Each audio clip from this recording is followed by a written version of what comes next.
Hey, what's up there? I'm Matt DiRito with the band Poppy. Mix a little bit of love and violence. Mix a little bit of truth and lies. I see you. I feel you. Pushing, pulling me from my alliance. But nothing's ever gonna make things right. I feel you. I see you. The doors close, so no one outside hears, but I know the sound of your I don't think we were too surprised by the success of it. I don't think we really knew what we had until it was all said and done. But we went to the studio and knocked out the album in 2 months. From literally January 1st through February of 2013, and we were all just so excited and didn't even realize how dark the record was going to sound until it was done. It's kind of cool how everything came out, and we tried to focus on the songwriting a lot more and stuff, and it just ended up that way. But we definitely knew that we had taken our songwriting to the next level, I guess, as far as Pop Evil was concerned. Comparing it to our two previous albums, War of Angels and Lipstick on the Mirrors, we knew that this one was going to do at least a little bit better.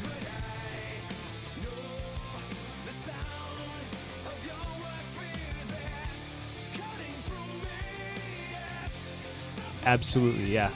I mean, when I joined, we were still doing cover songs and local bars and stuff like that. And since then, started touring on the national scene and getting radio play and stuff like that. But man, it's the past two members that we parted ways with.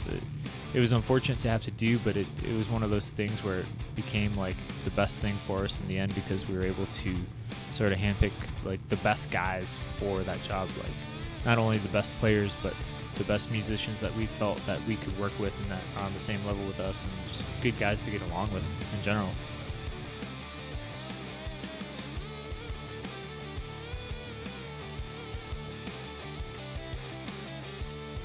Absolutely. I mean, I think it varies with what genre. Tool is a great example of that. I love Tool. I'm a huge fan.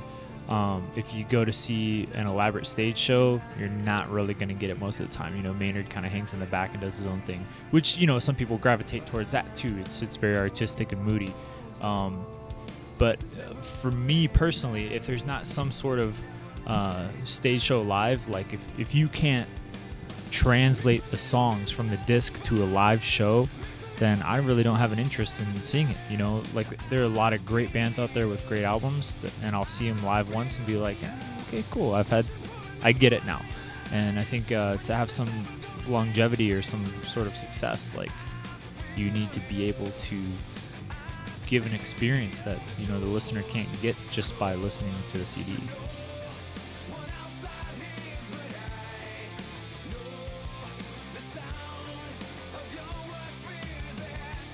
I have heard about that.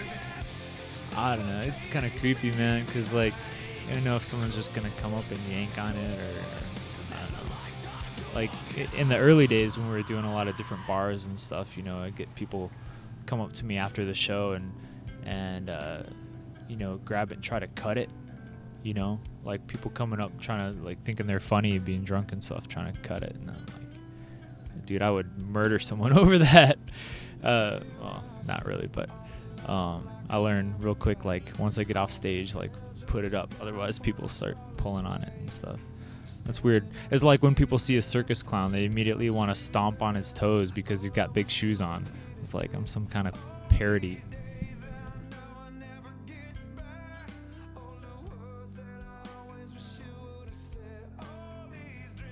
Oh man, I recently got into doing CrossFit with our drummer Chachi. He's been doing it for a long time now, over a year. He's always been really active anyways and doing different, workout routines and stuff like that. But that kind of keeps me entertained for part of the day. I try to do that every day anyways. On my days off, Google is probably my best friend. I sit on my phone and I Google everything. Any stupid question that you could ever think like pop through your head, I Google, and I just nerd out and I read a ton. So, and I research, different guns and go on different gun broker like lists and look at stuff that I can't afford. That's about it.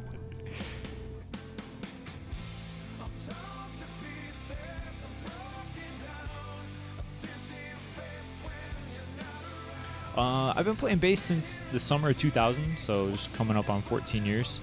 And I dabble a little bit in acoustic guitar, and enough to be able to get an idea across, like when we're songwriting and stuff like that in the studio.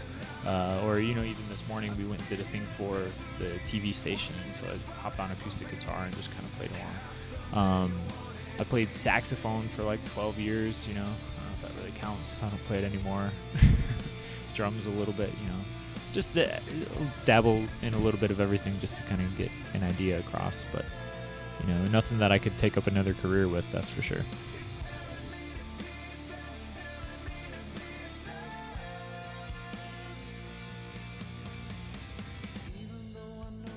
Right now, 6 Cents. It's pretty cool live. It's fun. You just get to throw down.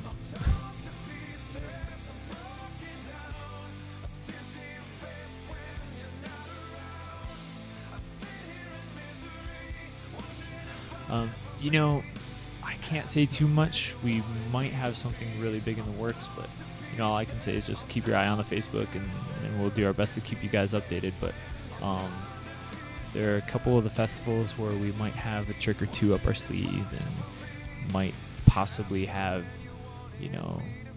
a guest come out and do an appearance on the stage with us. So that's all I can say at this point. No promises and no names. If that's vague enough.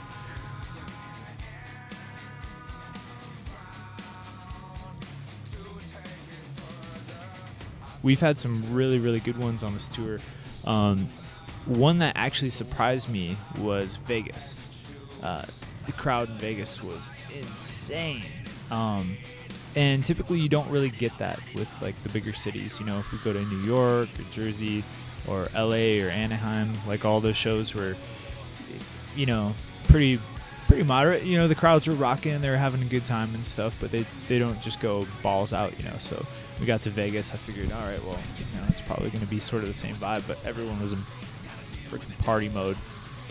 Our singer Lee went and walked out on people's hands, and they had people crowd surfing up to him while he was up on the hands and stuff like that. It was sick.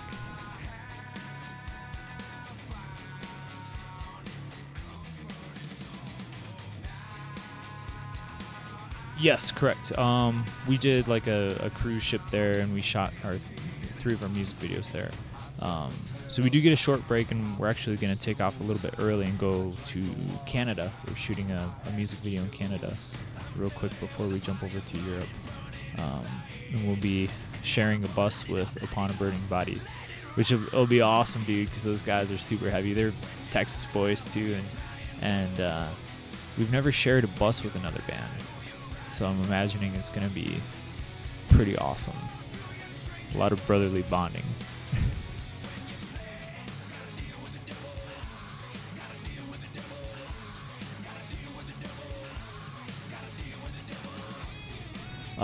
Milan, I'm looking forward to quite a bit. My family is half my family is Italian, so looking forward to going there. Germany, dude, all over. I think we have like 7 dates in Germany, and I've heard it's just insane there. Really, all of it. I mean, there's not a single date that I'm like kind of bummed about. I'm just happy to be over there and experience it. So, what's up? This is Matt from Pop Evil. Check out my interview and more just like it with OnTourMonthly.com.